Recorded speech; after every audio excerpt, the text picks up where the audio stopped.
नवोदय जय भीम।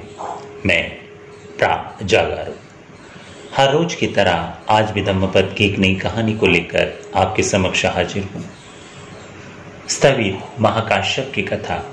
लेकिन इस कहानी की शुरुआत करूं इससे पहले आप इस चैनल को लाइक कर सकते हैं, सब्सक्राइब कर सकते हैं और हाँ, अपने दोस्तों को शेयर करना बिल्कुल भी ना भूलें।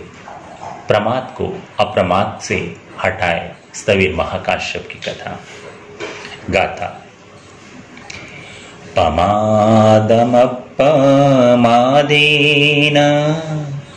यदा नुदति पंडितो पय्यापासादमारुह्य अशोकशोकीन पैञ्ज पब्बतट्ठो बभूमट्ठे धीरो बाले अवेखन्ति।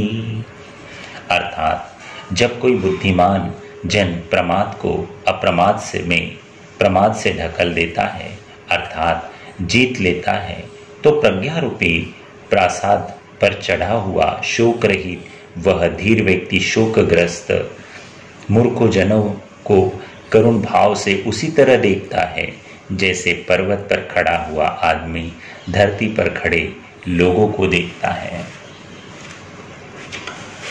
कथा स्थविर महाकाश्यप की। यह धर्म देशना शाक्य मुनि ने स्थविर महाकाश्यप के संदर्भ में कही थी। महाकाश्यप तथागत के परम शिष्यों में से एक थे।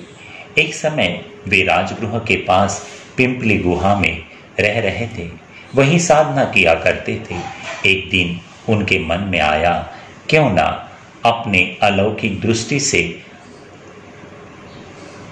अपने और दूसरे लोगों के पूर्व जन्मों को देखा जाए। इसीलिए एक दिन उन्होंने भिक्षाचारी का समाप्त होने पर भोजन किया और भोजन कर्म से निवृत्त होने के बाद अपना ध्यान प्रकाश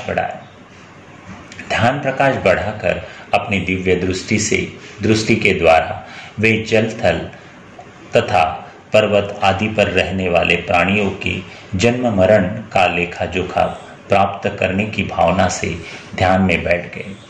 उस समय शाक्य मुनि जेतवन श्रावस्ती में विराजमान थे। उन्होंने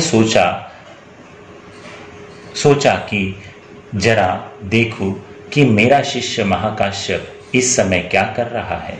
तब उन्होंने अपने दिव्य नेत्रों से देखा कि वह तो पिपली गुफा में बैठा प्राणियों के जन्म मरण जानने की चेष्टा कर रहा है और इस प्रकार अपना समय गवा रहा है।